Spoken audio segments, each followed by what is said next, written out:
Janet North is a writer and a storyteller, and she's come to tell us a story today. It's a great success. The children love the story. And how did you get into it, Janet? The storytelling came about through some animals that we have.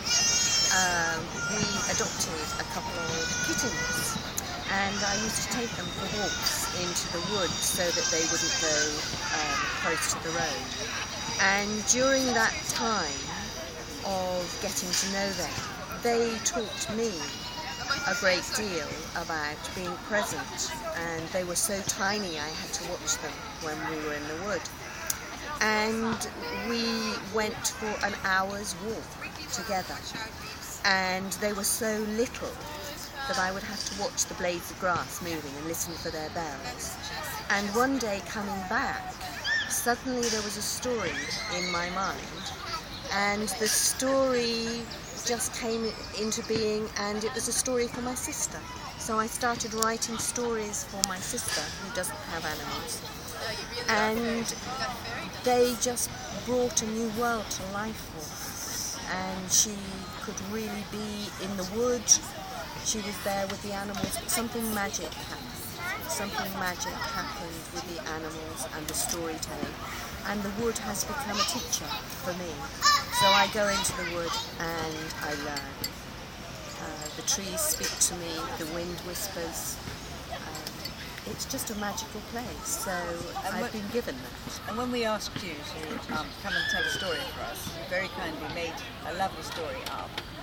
And I wonder if you learnt anything about the bees and the butterflies that we're trying to preserve and to teach people about it. Well, hugely. I mean, I think you just have to go into your own garden. I'm a city girl.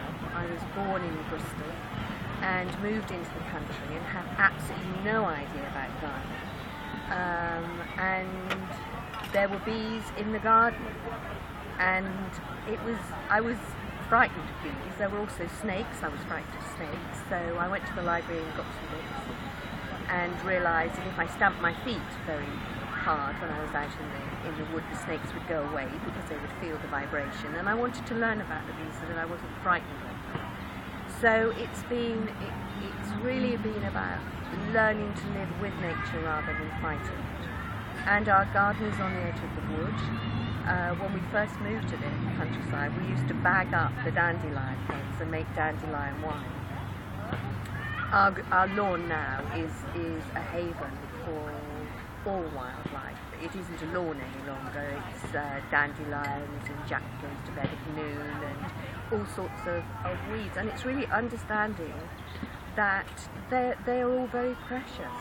And in the thinking about the story, it was really what could the plants tell us? What gifts could the plants give us, rather than this is a weed, I'm going to pull it up by the roots. Actually, they all have great wisdom to impart to us if we spend the time looking at them. The wild ones do, which you made, your lovely song and story was about the wonderful poppy who had double petals. What did you call her? Poppy Frilly Middle was a story that it came into being. I knew that you were doing something about bees and butterflies, and it was really, I'd been doing a lot of research about reading about honeybees and butterflies, but to me it has to just flow, and it's almost as though nature gives you the gift. And I knew that bees didn't like very tightly petaled flowers because they can't get into the centre, and often nectar has been bred out of the flowers. And I've been aware of that from a talk I've been on about bees. So the name Poppy Frilly Middle just came into being, and it's really seeing the magic of nature. Brilliant. Thank you very much, Janet. Pleasure. Fantastic.